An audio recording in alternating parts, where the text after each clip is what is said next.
Hello students, I hope you all are fine. I am Sudhanshu from team Ashish Tiwari.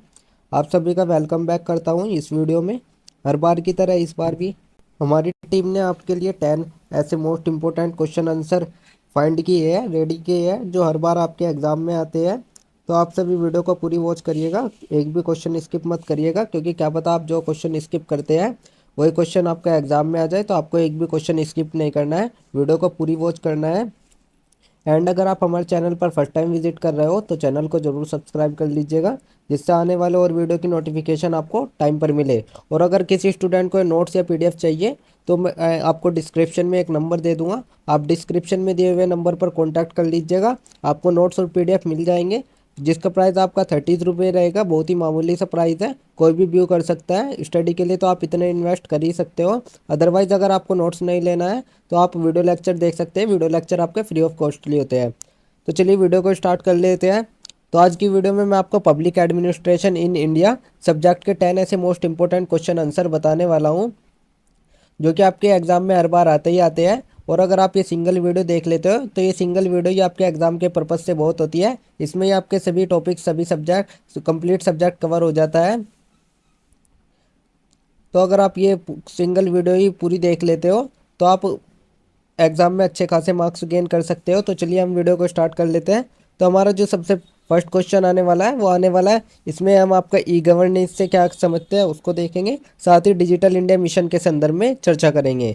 E governance नागरिक और प्रशासन के बीच interface को कैसे सुगम बनाता है, अपने उत्तरों को उदाहरण सहित विस्तृत से वर्णन करेंगे। तो ये आपका क्वेश्चन नंबर फर्स्ट हो गया, जिसका आंसर हम लिख लेते हैं। आंसर में हम सबसे पहले एक छोटा सा परिचय लिखेंगे। परिचय में हम आपका लिखेंगे, जो आप जानते, जो आपका आधुनिक युग है, ये आपका तकनीकी का युग है। और आज के टाइम में तकनीक आपका बहुत ही महत्वपूर्ण हिस्सा बन गई है। तो सरकार भी क्या कर रही है, सरकार भी अपने तरीकों को, अपनी सेवाओं को वे एक ऑनलाइन रूप से वो प्रदान कर रही है। तो उसको ही, इसी प्रक्रिया को ई गवर्नेंस कहा गया। तो हम एक तरीके से ये भी कह सकते हैं, जो आपका ई गवर्नेंस है वो सरकार द्वारा सूचना और संचार प्रौद्योगिकी का उपयोग करके जनता को पारदर्शी, तेज और सुविधाजनक सेवाएं प्रदान करना है। तो चलिए, ये तो हम इसी तरीके से आपका एक छोटा सा परिचय लिख लें। परिचय लिखने के बाद हम लिखेंगे आपका ई गवर्नेंस है क्या। तो ई गवर्नेंस आपका एक तरह की प्रक्रिया है, इसमें आपका जो भी सरकारी कामकाज, जो भी सेवाएं होती है, जैसे कि आपका कोई भी इंटरनेट से हो गया या मोबाइल फ़ोन से हो गया या कंप्यूटर से हो गई, ये सभी काम आप डिजिटल माध्यमों से कर सकते हैं, सरकारी कामकाज और सेवाओं को। क्योंकि क्या होता था, जो पहले क्या होता था, जो भी सरकारी सेवाएं होती थी या कोई भी सरकारी कामकाज होता था, उसके लिए उनके दफ्तर ही, उनके ऑफिस ही जाना पड़ता था, जहाँ पे आपको बहुत ज़्यादा चक्कर काटने पड़ते थे। उसके बाद भी आपको उसका सोल्यूशन नहीं मिलता था। तो अब आप ऐसा कर सकते हैं, अब आप अपने फ़ोन से ही, अपने कंप्यूटर से ही, या फिर किसी साइबर कैफ़े वाले से ही अपने सरकारी कामकाज और सेवाओं को करा सकते हैं। इसको ही ई गवर्नेंस कहा गया है। इससे जो सरकार का कामकाज हुआ है वो पारदर्शी भी हुआ है, जवाबदेह और कुशल भी हुआ है, और इसमें आपका टाइम भी कम लगता है। तो ये आपका ई गवर्नेंस हो गया। अब हम आपका देख लेते हैं जो आपका डिजिटल इंडिया मिशन है और ई गवर्नेंस है, इसका क्या मतलब है।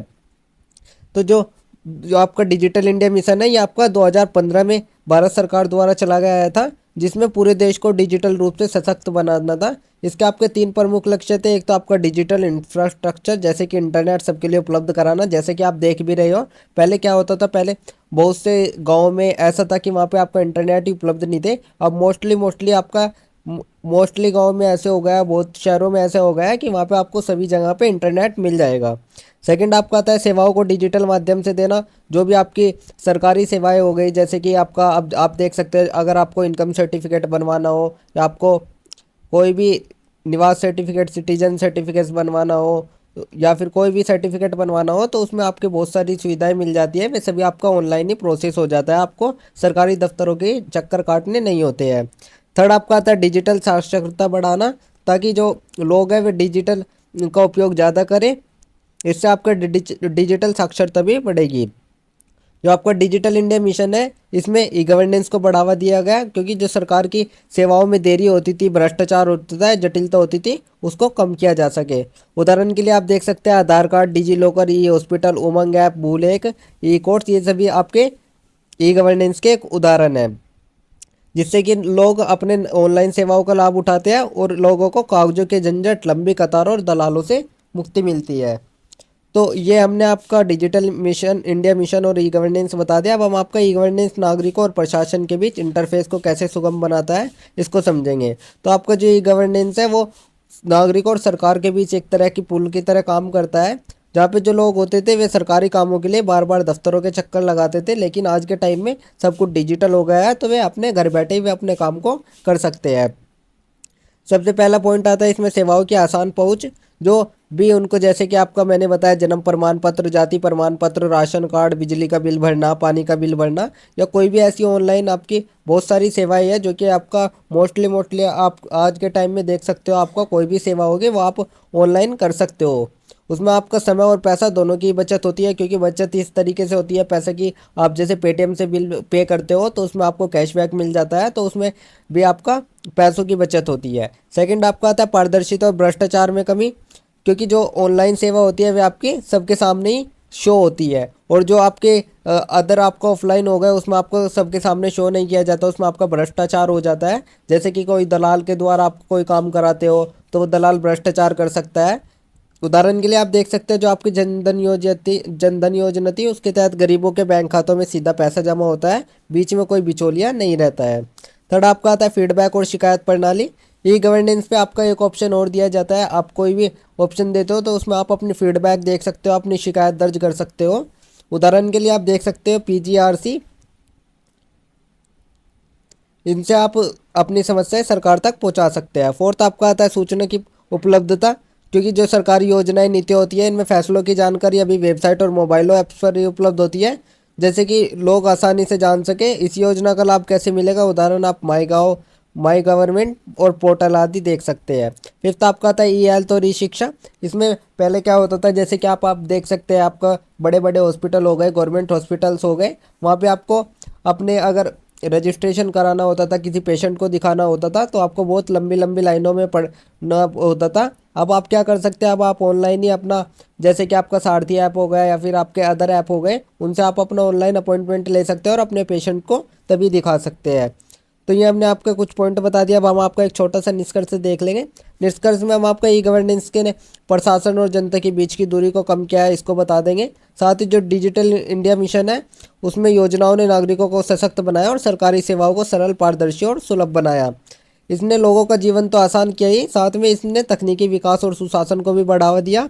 जो कि गवर्नेंस का दायरा और बढ़ा जाए तो भारत डिजिटल युग में मजबूत होकर उभरेगा। तो इसी प्रकार से आप एक छोटा सा निष्कर्ष लिख देंगे, आपका आंसर नंबर 1 भी कंप्लीट हो जाएगा। देन हम आपका क्वेश्चन नंबर 2 स्टार्ट कर लेते हैं। क्वेश्चन नंबर 2 में हम आपका 73वें और 74वें संविधान संशोधन के संदर्भ में भारत में शहरी और ग्रामीण स्थानीय स्वशासन की व्याख्या करेंगे। साथ ही लोकतांत्रिक विकेंद्रीकरण क्या है उसको देखेंगे, और 73वें संविधान संशोधन अधिनियम के संदर्भ में स्थानीय स्वशासन की कार्यप्रणाली पर चर्चा करेंगे। तो चलिए आंसर नंबर 2, क्वेश्चन नंबर 2 का आंसर देख लेते हैं। इसके आंसर में भी हम सबसे पहले एक छोटा सा परिचय लिख लेंगे। परिचय में हम लिखेंगे कि जो हमारा भारत देश है वो आपका बहुत ही बड़ा है, बहुत ही बहुसंस्कृतिक, बहुभाषाई वाला क्षेत्र है। इसमें आपका हर क्षेत्र पर कुछ ना कुछ समस्याएं मिल जाएगी, कुछ ना कुछ ज़रूरतें मिल जाएगी। तो इसलिए भारत को जरूरी है कि वो शासन केवल केंद्र राज्य सरकार तक ही सीमित नहीं रखे, बल्कि गाँव और शहरों को भी अपने कब्जे में रखे, अपने विकास के भाग में ले, ताकि उसमें भी तरक्की हो सके। इसी उद्देश्य से संविधान में 73 और 74वां संशोधन किया गया, जिससे कि भारत में स्थानीय स्वशासन की व्यवस्था मजबूत हुई। तो इसी प्रकार से आप एक छोटा सा परिचय लिख लें। परिचय लिखने के बाद हम आपका देख लेंगे भारत में शहरी और ग्रामीण स्थानीय स्वशासन 73वां और 74वें संशोधन में क्या हुआ। तो आपका जो 73वां संविधान संशोधन हुआ था ये आपको 1992 में हुआ था। इसमें उल्लेख किया गया था कि पंचायती राज व्यवस्था को संवैधानिक दर्जा मिलेगा, जिसका उद्देश्य ग्रामीण क्षेत्रों में लोकतंत्र को मजबूत करना और गांव के लोगों को उनके ही क्षेत्र की योजना और विकास कार्यों में भागीदारी देना, जिससे कि गांव का विकास हो सके। और जो आपके संशोधन हुआ था इसने 3 स्तरीय पंचायत व्यवस्था लागू की थी। एक आपका ग्राम पंचायत जो आपके गांव स्तर पर चलती है, सेकंड आपका पंचायत समिति जो आपके ब्लॉक स्तर पर चलती है, और थर्ड आपका जिला परिषद जो कि आपके जिला स्तर पर चलती है। इसमें आपका पंचायतों को कई अधिकार दिए गए, जैसे कि अपने क्षेत्र की योजनाएं बनाना, उनका क्रियान्वयन करना, कर लगाना और जनता की समस्याएं हल करना। और ये तो हमने आपका 73वें संविधान संशोधन देख लिया। अब हम आपका 74वें संविधान संशोधन में देख लेते हैं। तो आपका जो 74वां संविधान संशोधन हुआ वो आपको 1992 में हुआ, जिसमें शहरी स्थानीय निकायों को संवैधानिक दर्जा मिला। और साथ ही इसका उद्देश्य ये था कि जो आपके शहरों और कस्बों में अच्छी प्रशासन व्यवस्था है उसको लाया जाए, प्रत्येक गांव में अपनी अपनी चौकी बनाई जाए, ताकि नागरिकों को अगर कोई समस्या हो तो वो अपनी समस्याओं का निवारण करा सके। इसके तहत ही नगर पंचायत, नगर पालिका को नगर निगम जैसी संस्थाओं की स्थापना करने की आदेश दिया गया। और इन संस्थाओं को शहरी विकास, सफाई, पानी की व्यवस्था, स्ट्रीट लाइट, कचरा प्रबंधन और शहरी योजनाओं के क्रियान्वयन की जिम्मेदारी दी गई। जो आपके दोनों ही संशोधन है, इन्होंने ग्रामीण और शहरी दोनों क्षेत्रों में शासन व्यवस्था को मजबूत किया और सहभागी बनाया। अब हम आपका देख लेते हैं लोकतांत्रिक विकेंद्रीकरण और 73वां संविधान संशोधन। जो आपका लोकतांत्रिक विकेंद्रीकरण है, इसका मतलब शासन के अधिकारों को केवल केंद्र या राज्य के स्तर पर सीमित न रखकर स्थानीय स्तर तक पहुंचाना है। अर्थात जो आपका निर्णय लेने की शक्ति है वो जनता के सबसे निचले स्तर तक पहुंचाई जाए, ताकि जो लोग हैं वे खुद को भी अपने इलाकों के विकास और फैसलों में भाग ले सके। जो आपका 73वां संविधान संशोधन है, इसमें आपकी पंचायती व्यवस्था लागू की गई, जिसमें लोकतंत्रीकरण विकेंद्रीकरण का सबसे उदाहरण है। इससे पंचायतों को अपने अधिकार मिले हैं, जिसमें आपका पंचायत को समय समय पर चुनाव के हर 5 साल में कराना, जिससे जनता की जो प्रतिनिधि चुनने का अवसर है वो उनको मिल सके। ग्राम सभाओं को अधिकार दिया जाता है, जहां गांव के लोग मिलकर अपने इलाके की जरूरत और समस्याओं पर चर्चा करेंगे। और पंचायतों को वित्तीय अधिकार देना, जिससे कि वे अपने क्षेत्र के विकास के लिए कार्य कर सके। पंचायतों को स्वास्थ्य, शिक्षा, पानी, सड़क, कृषि, आवास जैसी जो भी सेवाएं हैं गांव में, उनको विकसित करने का अधिकार दिया गया। साथ ही महिला और अनुसूचित जनजाति के लिए पंचायतों में आरक्षण सुनिश्चित करना, जिससे कि महिला वर्ग की भी भागीदारी पंचायतों में बढ़ सकती है।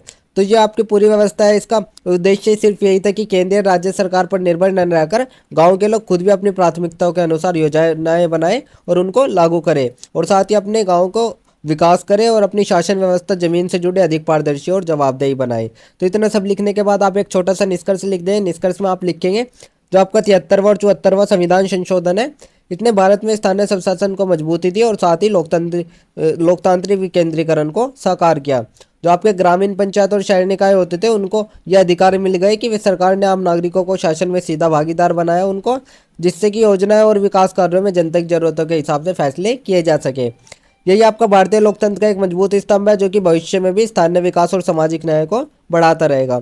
तो इसी प्रकार से आप एक छोटा सा निष्कर्ष लिख लें। निष्कर्ष लिखने के बाद आपका आंसर नंबर 2 भी कंप्लीट हो जाएगा। देन हम आपका क्वेश्चन नंबर 3 देख लेते हैं, जिसमें हम आपका बजट की प्रक्रिया पर एक निबंध लिखेंगे।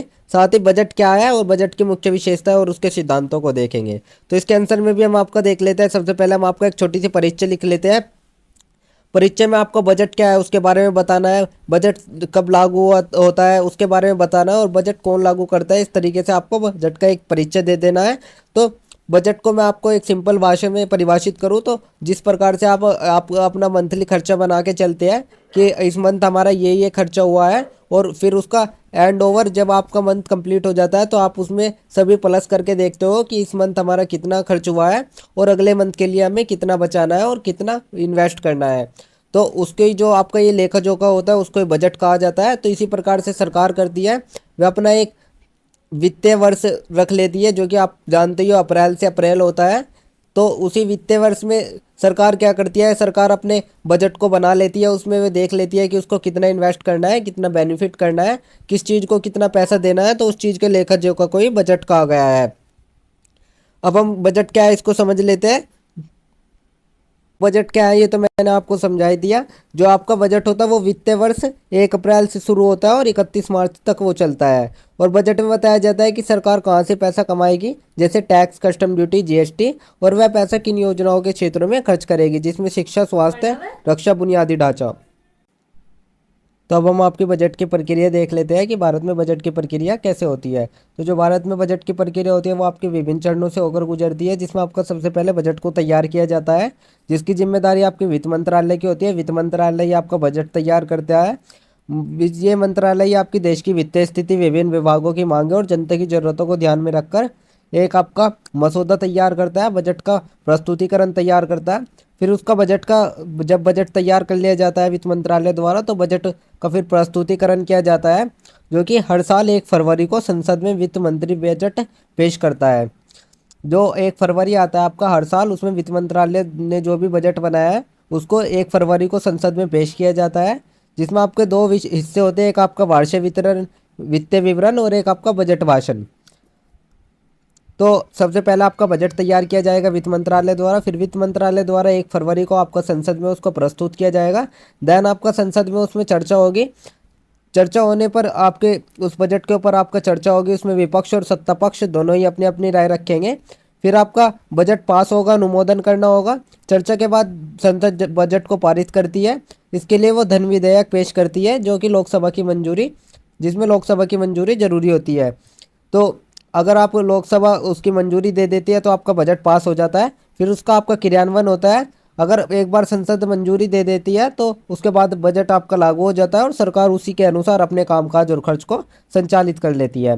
तो ये हमने आपके बजट की प्रक्रिया बता दिया। मैं आपको बजट की विशेषताएं बता दूं। बजट की आपकी बहुत सारी विशेषता है, जिसमें सबसे पहले आती है आपकी वार्षिक दस्तावेज। जो आपका बजट है ये आपका हर साल तैयार किया जाता है ताकि पूरे वित्तीय वर्ष की योजना बन सके। सेकंड, आपका राजस्व और व्यय का संतुलन। इसमें आपका सरकार कोशिश करती है कि जो भी पैसा उसने कमाया है या वो उसको खर्च किया है उसका संतुलन बना रहे, ताकि कर्ज भी ज़्यादा ना लेना पड़े। थर्ड, आपका विकास उन्मुख। इसमें बजट में आपका शिक्षा, स्वास्थ्य, रोजगार, कृषि, उद्योग जैसे जो भी क्षेत्र है उन सभी पर ध्यान दिया जाता है ताकि जो देश का सर्वांगीण विकास हो सके। फिर और आपका आता है लोक कल्याणकारी। बजट में आपका गरीबों, किसानों, महिलाओं, पुरुषों और युवाओं और पिछड़े वर्गों के लिए भी योजनाएं शामिल की जाती है। फिफ्थ आपका आता है पारदर्शिता और जवाबदेही, जिसमें बजट को संसद में प्रस्तुत किया जाता है ताकि जनता और विपक्ष यह देख सके कि सरकार कैसे काम कर रही है। तो बजट की विशेषताएं देखने के बाद हम आपके बजट के सिद्धांत देख लेते हैं। जब सरकार बजट तैयार करती है, बनाती है, तो उसके कुछ सिद्धांतों का पालन करती है, जिसमें आपका सबसे पहला आता है वार्षिकता का सिद्धांत। बजट केवल आपका एक ही वर्ष के लिए बनाया जाता है। सेकंड, आपका सार्वजनिक उत्तरदायित्व। इसमें आपके सार्वजनिक पैसों का हिसाब रखा जाता है, इसलिए सरकार संसद के प्रति जवाबदेह होती है। थर्ड, आपका अर्थशास्त्र दक्षता, जिसमें बजट जब तैयार किया जाता है तो पैसा सही जगह और सही तरीके से खर्च हो रहा है ताकि अधिकतम लाभ मिल सके। फोर्थ, आपका संतुलन का सिद्धांत, जिसमें सरकार कोशिश करती है कि घाटा कम से कम हो और राजस्व व्यय में संतुलन बना सके। फिफ्थ, आपका आता है समावेशिता का सिद्धांत। इसमें आपका बजट में समाज के सभी वर्गों का ध्यान रखा जाता है, खासकर कमजोर और पिछड़े वर्गों का।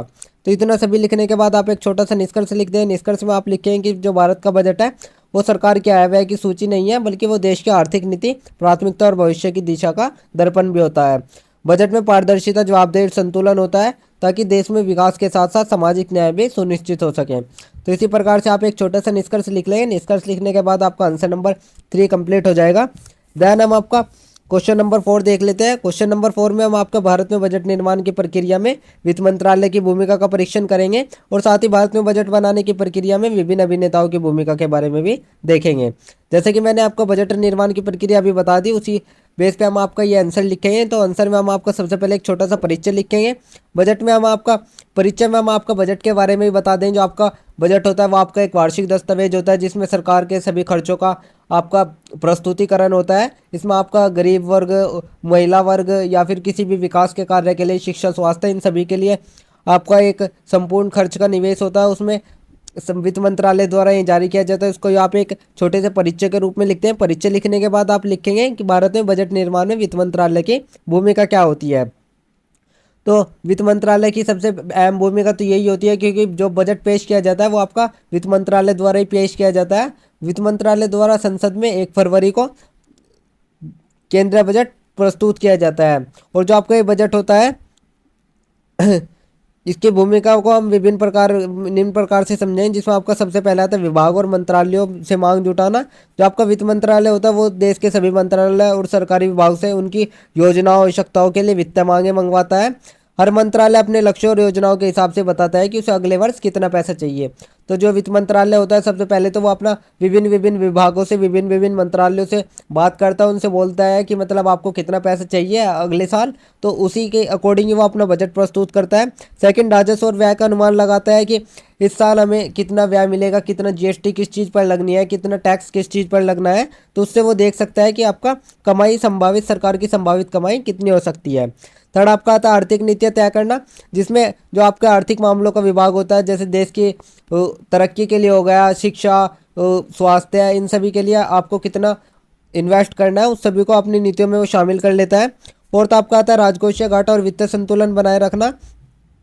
जो वित्त मंत्रालय होता है उसका कार्य ये भी होता है खर्च और कार्य के बीच संतुलन बना रहे, ताकि सरकार के ऊपर कर्ज का बोझ भी ना बढ़े और राजकोषीय घाटा भी नियंत्रित रहे। फिफ्थ, आपका आता है प्रधानमंत्री और मंत्रिमंडल के सलाह। तो जो आपका वित्त मंत्रालय होता है वो किस सेक्टर में विशेष सहायता दे रहा है, वित्त मंत्री, प्रधानमंत्री और मंत्रिमंडल के साथ ये मिलकर तय करता है। फिर सिक्स्थ आपका आता है बजट दस्तावेज तैयार करना और संसद में पेश करना। आखिर में जब आप ये सभी चीज़ वो अपनी लिस्ट बना लेता है, सबसे पूछ लेता है कि उसको कितना पैसे की आवश्यकता होगी, तो उसके बाद अपना बजट तैयार करता है और उसको फिर संसद में प्रस्तुत करता है।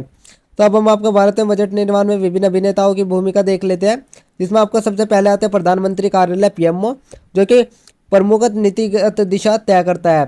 बजट में किस क्षेत्र को प्राथमिकता दी जाएगी, जैसे शिक्षा, स्वास्थ्य, रक्षा, कृषि, इसका अंतिम निर्णय प्रधानमंत्री कार्यालय में ही होता है। सेकंड आपका विभिन्न मंत्रालय और विभाग, जैसे कि हर मंत्रालय हो गए, ग्रामीण विकास, स्वास्थ्य, रक्षा, वे सभी अपनी योजनाओं जरूरतों के अनुसार बजट की मांग करते हैं।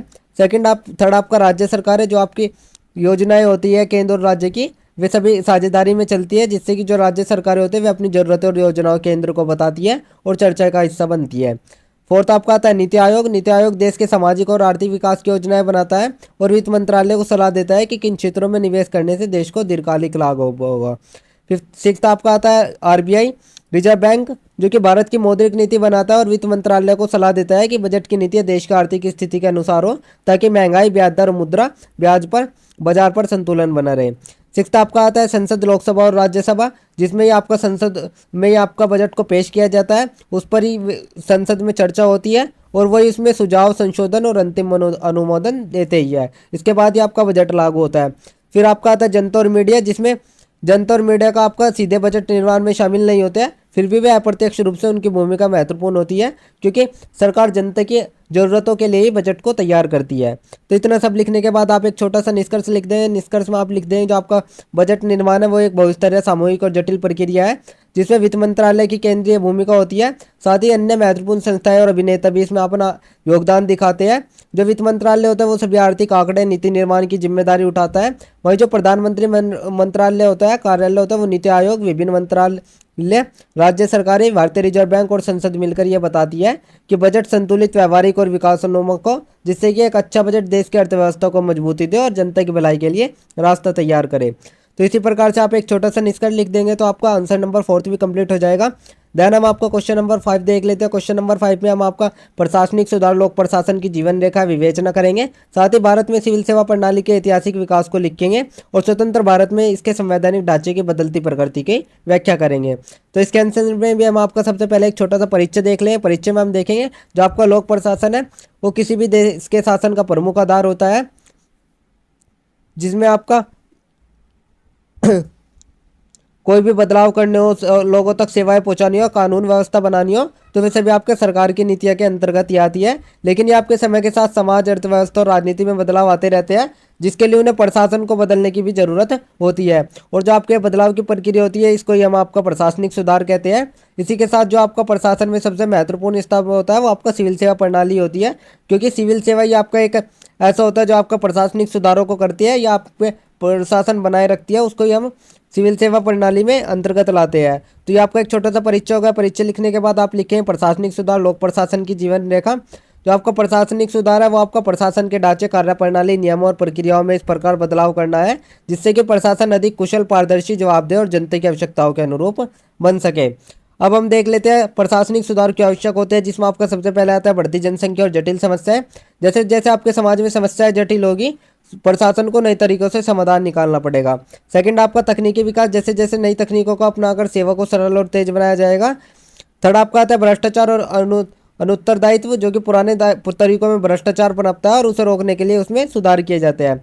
फोर्थ आपका आता है जन अपेक्षा, जनता अब आपके अधिक जागरूक हो जाती है, जिससे कि पारदर्शी, उत्तरदायी प्रशासन की अपेक्षा रखती है। फिफ्थ आपका आता है वैश्विक प्रतिस्पर्धा, जिसमें वैश्वीकरण के युग में भारतीय प्रशासन को अंतर्राष्ट्रीय मानकों पर खरा उतरना होता है।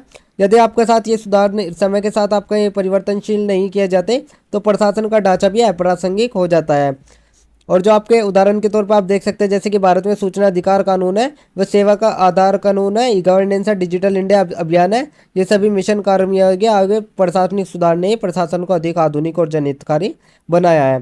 तो इतना सब लिखने के बाद आप लिखेंगे भारत में सिविल सेवा प्रणाली का ऐतिहासिक विकास और स्वतंत्र भारत में इसके संवैधानिक ढांचे की बदलती प्रकृति।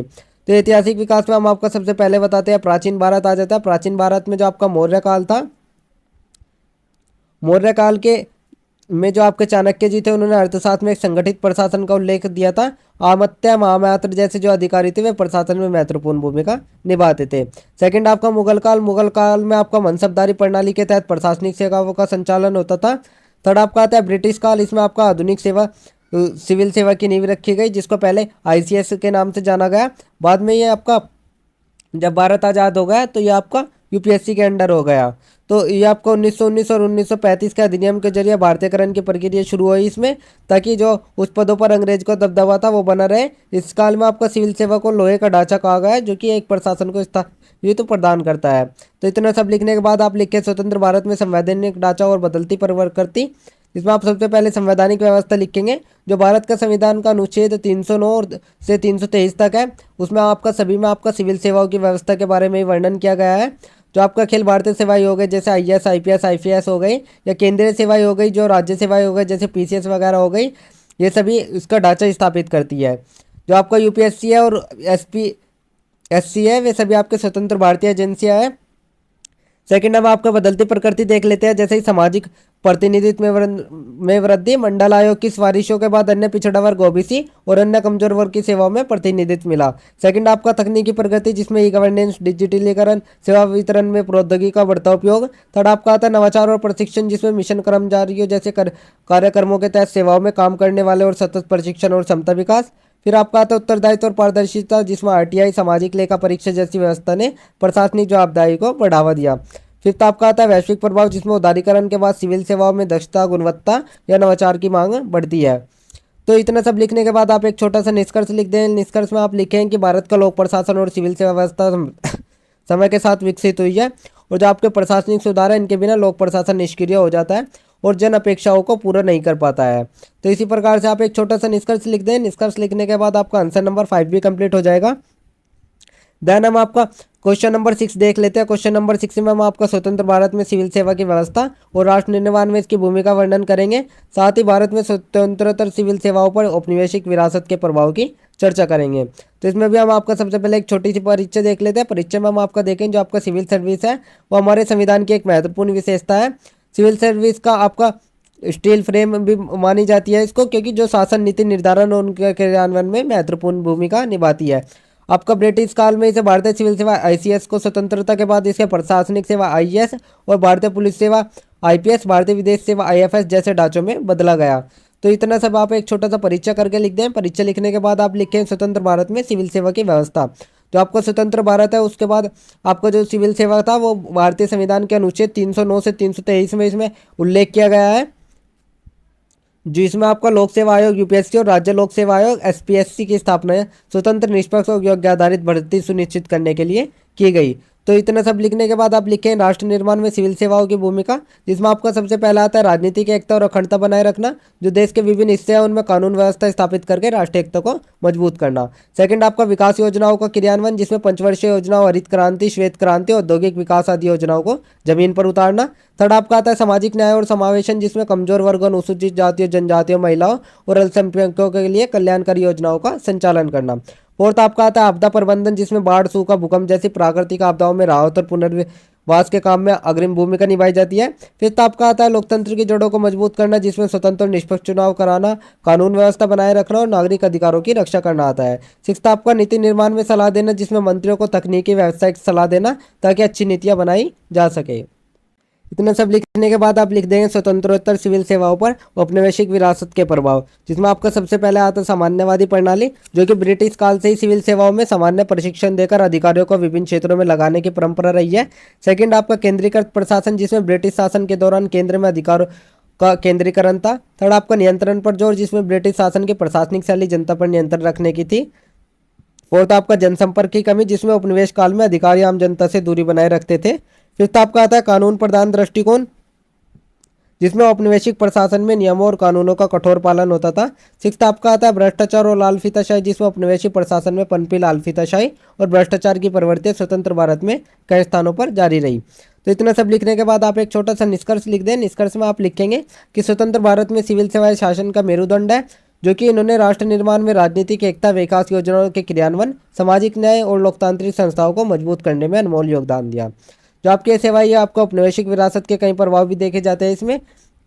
लेकिन भविष्य में प्रशासनिक सुधारों के माध्यम से इन समस्याओं को दूर करके सिविल सेवाओं को अधिक संवेदनशील, उत्तरदायी और नवाचारशील बनाना आवश्यक है, ताकि भारत के विकास की यात्रा में अग्रणी भूमिका निभाते रहे। तो इतना सब निष्कर्ष लिखने के बाद आपका आंसर नंबर 6 भी कंप्लीट हो जाएगा। अब हम आपका क्वेश्चन नंबर 7 देख लेते हैं। क्वेश्चन नंबर 7 में आपका सूचना का अधिकार लोक शिकायत निवारण का एक प्रभावी साधन है, उसको देखें। साथ ही सामाजिक कल्याण के साधन के रूप में शिक्षा के अधिकार के आलोचनात्मक परीक्षण करेंगे, जिसमें हम आपका सबसे पहले एक छोटा सा परिचय लिख लें। परिचय में हम लिखेंगे कि भारत में जो शासन की प्रक्रिया है उसको पारदर्शी और जवाबदेह बनाने के लिए कई कानूनी उपयोगों का निर्माण किया गया है, जिसमें सूचना का अधिकार आरटीआई, शिक्षा का अधिकार आरटीए और सूचना का अधिकार जो है वो आपका लोक शिकायतों के समाधान और सरकारी कार्यों के पारदर्शिता को बढ़ावा देता है। और साथ ही जो आपका शिक्षा का अधिकार है वो आपको बच्चों की शिक्षा का समान अवसर देने का उद्देश्य रखता है। इसी प्रकार से आप एक छोटा सा परिचय लिख लें। परिचय लिखने के बाद आप लिखेंगे सूचना का अधिकार और लोक शिकायत निवारण। जो आपका सूचना का अधिकार है ये भारत में आपका 2005 में लागू हुआ, जिसका मुख्य उद्देश्य यही था कि नागरिकों को सरकार की कार्यप्रणाली और निर्णयों से संबंधित जानकारी प्राप्त करने का अधिकार है। सेकंड आपका था फिर लोक शिकायत निवारण में आरटीआई का प्रभाव, जिसमें आपका सबसे पहले पारदर्शिता का निर्माण। आरटीआई के माध्यम से नागरिक सरकारी कार्यों, योजनाओं और नीतियों के बारे में जानकारी प्राप्त कर सकते हैं। सेकंड आपका उत्तरदायित्व जो आरटीआई है उसमें अधिकारियों को यह सुनिश्चित करना होता है कि वे सही जानकारी प्रदान कर रहे हैं। अगर वे नई जानकारी दे पा रहे हैं तो गलत जानकारी देते हैं तो नागरिक उस पर कार्रवाई कर सकते हैं। थर्ड आपका आता है लोक शिकायतों का समाधान, जिसमें आरटीआई ने नागरिकों को उनके अधिकारों और शिकायतों के समाधान के लिए एक प्रभावी मंच प्रदान किया है। फोर्थ आपका आता है भ्रष्टाचार पर नियंत्रण, जिसमें आरटीआई के कारण अधिकारियों पर दबाव बढ़ा है। जो आपका अब हम आपका शिक्षा का अधिकार और आलोचनात्मक परीक्षण देख लेते हैं। जो आपका शिक्षा का अधिकार है वो भारतीय संविधान के 86वें संविधान संशोधन जो कि आपका 2002 में हुआ था, उसमें 2009 में लागू हुआ था। और इसका ये जो मुख्य उद्देश्य था वो 6 से 14 वर्ष तक के बच्चों को मुफ्त और अनिवार्य शिक्षा प्रदान करना था। अब हम आपका शिक्षा के अधिकार के आलोचनात्मक परीक्षण देख लेते हैं, जिसमें आपका सबसे पहले शिक्षा की गुणवत्ता पर सवाल देख लिया। क्योंकि जो आपका ये था इसमें आपका जो फ्री शिक्षा होती थी, फ्री शिक्षा में क्या होता था, जो आपके कई शिक्षण संस्थान होते थे वे सोचते थे कि इसमें आपका कोई भी पैसा खर्च नहीं होगा, मतलब कोई भी उनको लाभ नहीं होगा, तो वे क्या करते थे उसमें वे आपके शिक्षकों की कमी रहती थी या प्रशिक्षण की कमी कर देते थे या घटिया बुनियादी ढांचा शिक्षा की गुणवत्ता को वे सभी कर देते थे। सेकंड आपका प्रवेश में वृद्धि लेकिन समावेशिता में कमी। जो बच्चों में प्रवेश की दर थी वो तो बढ़ गई, लेकिन सामाजिक असमानताओं के कारण यह समावेशी नहीं हो पाया है। थर्ड आपका आर्थिक चुनौतियाँ, क्योंकि ये शिक्षा आप जानते हो इसमें आपकी शिक्षा ये मुफ्त थी, तो जो अन्य खर्चे थे जैसे स्कूल की आपूर्ति, यात्रा खर्चे, वर्दी आदि के कारण जो गरीब परिवार थे वे बच्चों को स्कूल भेजना कठिन हो सकता था। फोर्थ आपका आता है सामाजिक असमानता और कक्षा की असमानता। जो इसका उद्देश्य था वो समावेशिता और समानता को बढ़ावा देना था, लेकिन इसमें यह भी देखा गया कि कई स्थानों पर कक्षा के आकार में अत्यधिक वृद्धि हो रही है, जिससे कि बच्चों को व्यक्तिगत ध्यान देने में कठिनाई हो रही है। फिफ्थ आपका आता है शिक्षकों की गुणवत्ता और प्रशिक्षण, जिसमें आरटीआई के तहत स्कूलों में शिक्षकों की नियुक्ति की गई और जो ये शिक्षक थे उनको उचित प्रशिक्षण की कमी और उनकी जिम्मेदारियों में भ्रम की स्थिति भी रखी गई। तो इतना सब लिखने के बाद आप एक छोटा सा निष्कर्ष लिख दें। निष्कर्ष में आप सूचना का अधिकार और शिक्षा के अधिकार के बारे में बता देंगे। जो आपका शिक्षा का अधिकार है वो बच्चों को शिक्षा का समान अवसर देने की दिशा में एक सकारात्मक कदम है, और साथ ही जो आपका सूचना का अधिकार है उसमें आपको लोक शिकायत और समाधान में सहायता प्रदान करनी है। जो आपके दोनों ही अधिकार हैं आपके प्रभावी क्रियान्वयन के सुधार की आवश्यकता है, क्योंकि इसमें ये आपको अधिक प्रभावी और आरटीआई के तहत शिक्षा की गुणवत्ता और समानता को सुनिश्चित करने के लिए अधिक संसाधन और नीतिगत सुधार आवश्यक होते हैं। तो इतना सब लिखने के बाद आपका एक छोटा सा निष्कर्ष कंप्लीट हो जाएगा। निष्कर्ष कंप्लीट होता ही आपका आंसर नंबर 7 कंप्लीट हो जाएगा। अब हम आपका क्वेश्चन नंबर 8 देख लेते हैं। क्वेश्चन नंबर 8 में हम आपका भारत में विकेंद्रीकरण को परिभाषित करेंगे और इसके विभिन्न प्रकारों की व्याख्या करेंगे। साथ ही हम भारतीय संविधान के प्रमुख आपातकालीन प्रावधान देखेंगे, जिसमें आपातकालीन शक्तियों के उपयोग और दुरुपयोग की विवेचना भी हम साथ में करेंगे। तो इतना सब लिखने के बाद आप एक छोटा सा परिचय लिखें। परिचय में हम लिखें जो भारत में लोकतांत्रिक प्रणाली है उसको प्रभावी बनाने और शासन को पारदर्शी व उत्तरदायी बनाने के लिए आपके कई प्रावधान किए गए, जिसमें विकेंद्रीकरण और आपातकालीन शक्तियाँ दो हिस्सा निभाती है। जो विकेंद्रीकरण होता है उसमें शक्ति का वितरण विभिन्न स्तरों पर होता है, ताकि जो शासन का कार्य है वो अधिक प्रभावी और नागरिकों तक पहुंच सके। वही जो आपका आपातकालीन प्रावधान है उसमें भारतीय संविधान में उस समय के लिए दिए गए हैं जब देश की सुरक्षा, संप्रभुता, अखंडता पर गंभीर खतरा हो। तो इसी प्रकार से आप एक छोटा सा परिचय लिख देंगे। परिचय लिखने के बाद आप लिखेंगे विकेंद्रीकरण परिभाषा और प्रकार। तो परिभाषा में आप लिखेंगे जो आपका विकेंद्रीकरण है वो आपकी एक प्रक्रिया है जिसमें शासन की शक्ति और निर्णय लेने की प्रक्रिया केंद्र सरकार से राज्य और स्थानीय स्तर की सरकारों को हस्तांतरित की जाती है। विकेंद्रीकरण का उद्देश्य शासन को अधिक प्रभावी और नागरिकों के नजदीक बनाना है। अब हम आपके विकेंद्रीकरण के प्रकार देख लेते हैं, जिसमें आपका सबसे पहले राजनीतिक विकेंद्रीकरण आता है। राजनीतिक विकेंद्रीकरण में सत्ता और निर्णय लेने का अधिकार राज्य सरकारों और स्थानीय निकायों को दिया जाता है।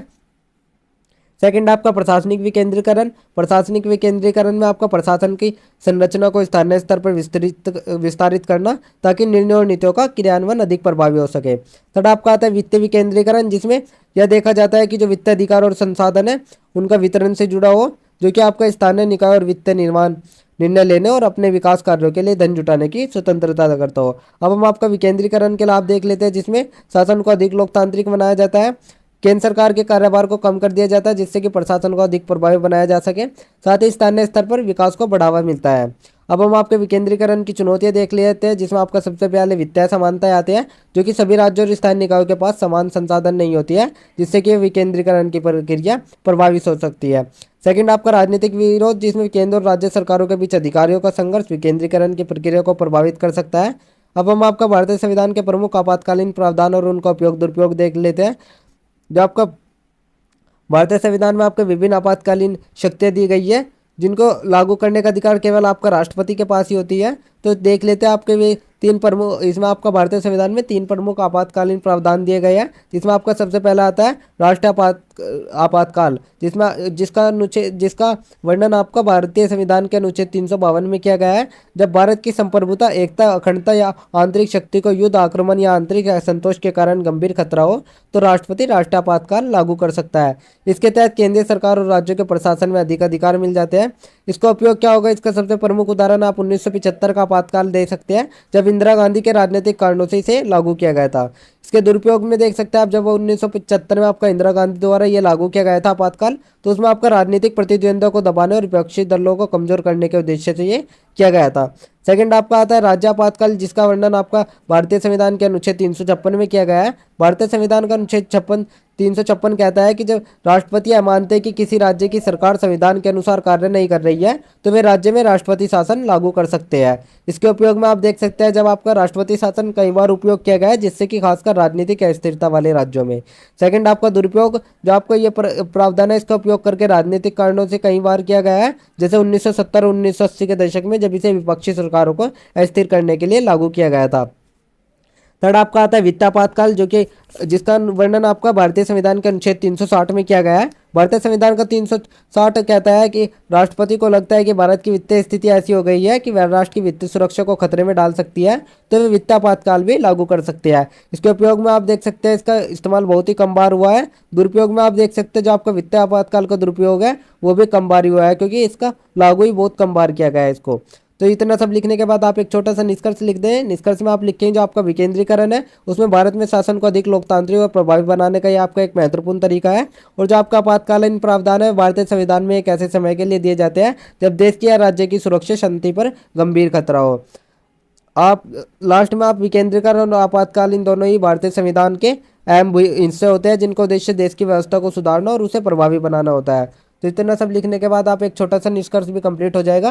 निष्कर्ष कंप्लीट होने के बाद आपका आंसर नंबर 8 कंप्लीट हो जाएगा। देन हम आपका क्वेश्चन नंबर 9 देख लेते हैं। क्वेश्चन नंबर 9 में हम आपका ग्रामीण भारत में बेरोजगारी को दूर करने में मनरेगा ने मुख्य भूमिका निभाई है उसको देखेंगे। साथ ही लैंगिक भेदभाव, प्रशासन की प्रकृति और महिला सशक्तिकरण को कैसे प्रभावित करेंगे उसका परीक्षण करेंगे। तो इसके आंसर में भी हम आपका सबसे पहले एक छोटा सा परिचय लिखेंगे। परिचय में हम लिखेंगे, भारत में गरीबी और बेरोजगारी विशेष रूप से ग्रामीण क्षेत्र में एक बड़ी समस्या है। महात्मा गांधी और राष्ट्रीय ग्रामीण रोजगार गारंटी अधिनियम मनरेगा, जिसका उद्देश्य आपका ग्रामीण भारत में रोजगार के अवसर बढ़ाना और बेरोजगारी कम करना है। इसी तरह आपका लैंगिक भेदभाव भारतीय समाज और प्रशासन में एक जटिल मुद्दा है। इतना सा ये सब लिखने के बाद आप एक छोटा सा परीक्षा कंप्लीट करने हैं। परीक्षा कंप्लीट करने के बाद आप लिखें मनरेगा और ग्रामीण बेरोजगारी। जो आपका मनरेगा है वो आपका महात्मा गांधी राष्ट्रीय ग्रामीण रोजगार गारंटी अधिनियम है, जो कि आपका 2005 में लागू किया गया था। और भारत सरकार का इसका मुख्य उद्देश्य यही था कि ग्रामीण क्षेत्रों में हर परिवार को साल में कम से कम 100 दिन का रोजगार प्रदान कर सके। इसका उद्देश्य ग्रामीण बेरोजगारी को कम करना था। तो देख लेते हैं मनरेगा के द्वारा बेरोजगारी को दूर करने में क्या मुख्य भूमिका निभाई गई, जिसमें आपका सबसे पहला आता है नियमित रोजगार का अवसर।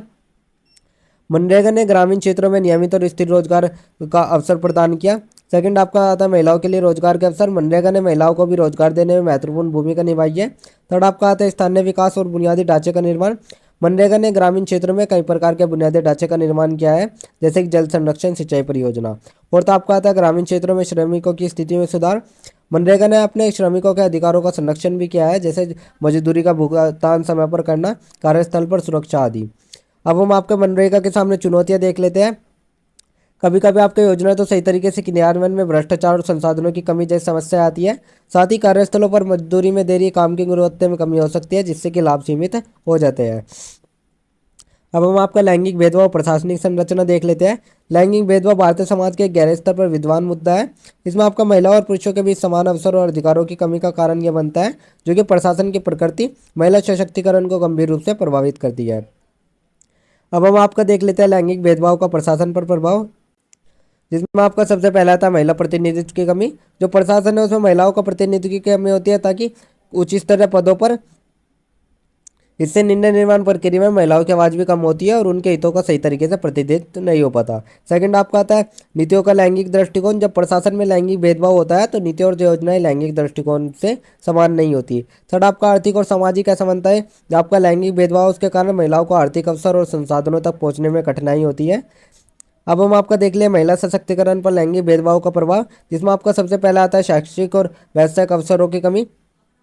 लैंगिक भेदभाव के कारण आपका महिलाओं को शिक्षा और व्यावसायिक विकास में अवसरों की कमी होती है। सेकंड आपका शारीरिक और मानसिक स्वास्थ्य। महिलाओं के स्वास्थ्य पर भी लैंगिक भेदभाव का असर होता है, उनका मानसिक और शारीरिक स्वास्थ्य ठीक से देखभाल नहीं रख पाते हुए। थर्ड आपका आता है संवेदनशील मुद्दों की अनदेखी, जिसमें आपका लैंगिक भेदभाव के कारण प्रशासन में महिलाओं से जुड़े संवेदनशील मुद्दे जैसे कि यौन हिंसा, सुरक्षा, बाल विवाह और समान वेतन को पर्याप्त धन नहीं मिलता है। तो ये सभी आप लिखने के बाद आप एक छोटा सा निष्कर्ष लिख दें। निष्कर्ष में आप सबसे पहले मनरेगा के बारे में लिख देंगे कि मनरेगा का उद्देश्य ग्रामीण क्षेत्रों में आपका बेरोजगारी को दूर करना था।